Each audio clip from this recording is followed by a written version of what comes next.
And splitting the state would be a very long process, one that is allowed by the California Constitution, but which would require the approval of both the state assembly and the state senate and the voters of California. The so-called two-state solution would split the state vertically, with the Bay Area and all but one coastal county in the west, including LA, Santa Barbara, San Diego. This would represent about 3/4 of California's population. To the east, most of the inland areas, Northern California, the Sierra Nevada, Central Valley, and Southern California's Inland Empire, about 10 million Californians. Today, state Republicans said that the split would give rural voters a voice, which they say will be silenced if the new redrawn congressional maps are approved by voters in the November 4th special election. One of the authors there, James Gallagher of Northern California, said that this impacts water rights, the price of fuel, firefighting resources, the battle between ranchers and environmentalists, and so on. Gavin Newsom's desperate gerrymander scheme just exploded in his face, and what happens next will absolutely stagger you. The California governor thought he could steamroll voters into handing Democrats 5 additional House seats. But his own party is now turning against him as Republicans unleash a devastating counterattack that could literally split the state in two. If you want to see how political arrogance gets crushed, hit that subscribe button right now, because this meltdown is just getting started. Newsom's secret emergency meetings revealed. Behind closed doors at the California State Capitol, Gavin Newsom has been holding frantic emergency meetings with Democratic leadership every single day for the past 3 weeks. Sources inside the governor's office reveal he's been screaming at staffers, throwing papers across conference rooms, and demanding answers for why his foolproof redistricting plan is crashing faster than his approval ratings. The desperation reached peak levels when internal polling showed Proposition 50 trailing by a devastating 23 points among likely voters. Democratic donors, who pledged $47 million to support the gerrymandering effort, are now pulling their funding faster than you can say political suicide. What's even more shocking is that Newsom's own lieutenant governor publicly distanced herself from the plan, calling it premature and potentially harmful to voter trust. The governor's inner circle has shrunk from 15 trusted advisors to just 4 loyalists willing to defend this disaster. But here's what nobody saw coming, and what the mainstream media refuses to report about the nuclear option Republicans just activated. California Republicans are ramping up their resistance to Governor Newsom's redistricting plan. And while they're taking the case to the state Supreme Court, President Trump is hinting he may sue the Newsom administration. KTLA 5's Eitan Wallace reports from Sacramento. Fight to try to preserve democracy in California. That's what GOP State Senator Tony Strickland argued is at stake as he and fellow Republicans in the Dillon Law Group announced they filed this emergency petition asking the California Supreme Court to block Governor Gavin Newsom's redistricting measure, known as Prop 50, from appearing on the special election ballot this November 4th. Newsom's plan asks voters to pause through 2030 the state's Independent Citizens Redistricting Commission in charge of drawing congressional maps. Instead, the proposal asks voters to approve this new gerrymander congressional district map to shift 5 red districts into blue districts, all with the goal to help Democrats pick up more U.S. House seats statewide.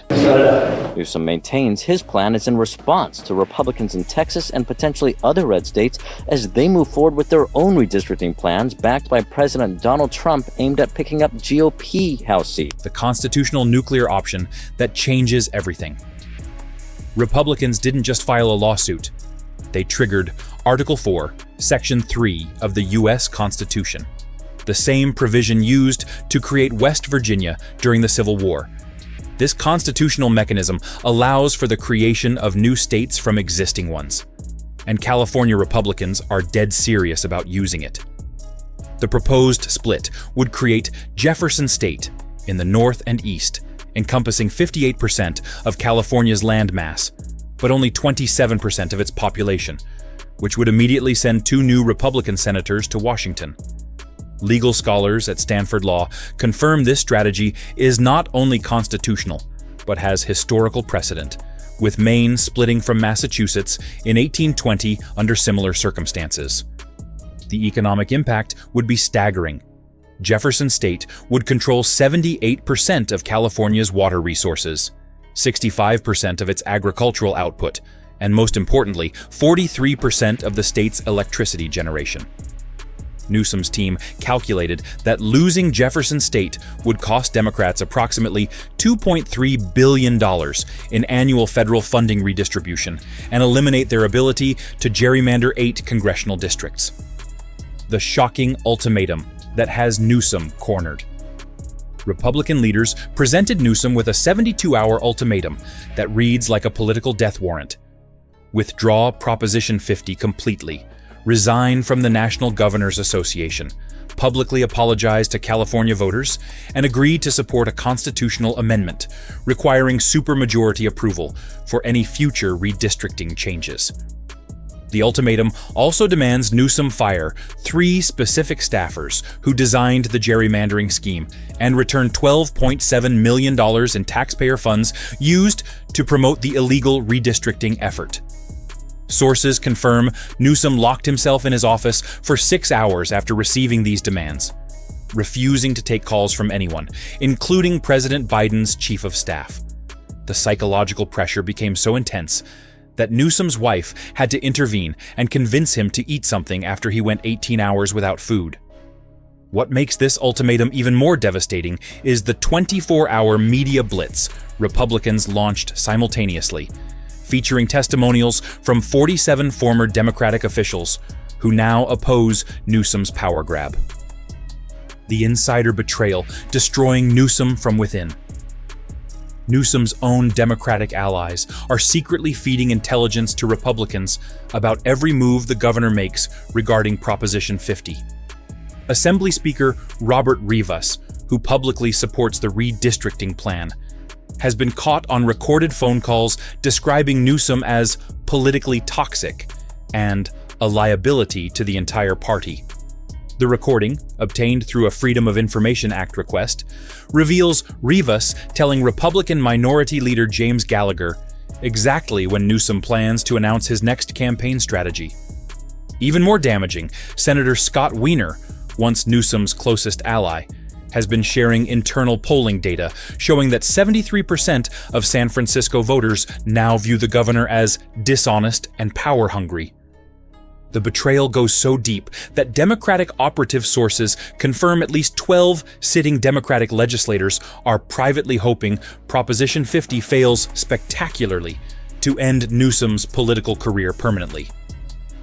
NBC News national political correspondent Steve Kornacki is at the big board. So, Steve, break down what makes 2026 different than 2018. Yeah, it's really interesting, Ryan, because when you look at the bottom line numbers, that's what you have on the screen right now, the balance of power in the House.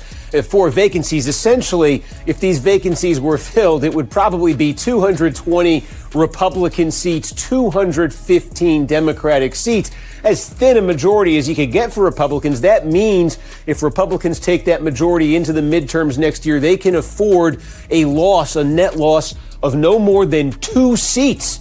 And you know the history of midterms. The White House party almost always loses seats. You mentioned 2018 when Republicans lost 40 seats in Donald Trump's first midterm. So how could he actually be in a position where we're talking about the House being in play next year, at least potentially? Well, it's because the makeup of that Republican majority that got decimated in 2018 is very different from the makeup of the Republican majority right now. And that's what we want to show you right here. Republicans in 2018 were exposed all over the place. Check this out here. Republicans in 2018 in districts that had been carried by Hillary Clinton in the 2016 presidential election, anti-Trump districts, there were 25 of them in the 2018 midterms. There are only 3 Republicans right now representing districts that Donald Trump didn't carry in the last presidential election. The voter revolt that signals Newsom's political death. California voters are organizing the largest grassroots rebellion in state history, with over 2.1 million signatures already collected for a recall election specifically targeting Newsom's handling of the redistricting crisis. Unlike the failed 2021 recall attempt, this movement is bipartisan, with 34% of signers being registered Democrats who feel betrayed by Newsom's authoritarian tactics.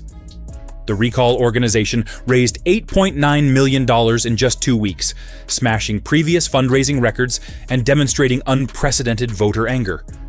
County registrars report that signature collection is happening 340% faster than the previous recall effort, with some locations processing over 15,000 signatures per day.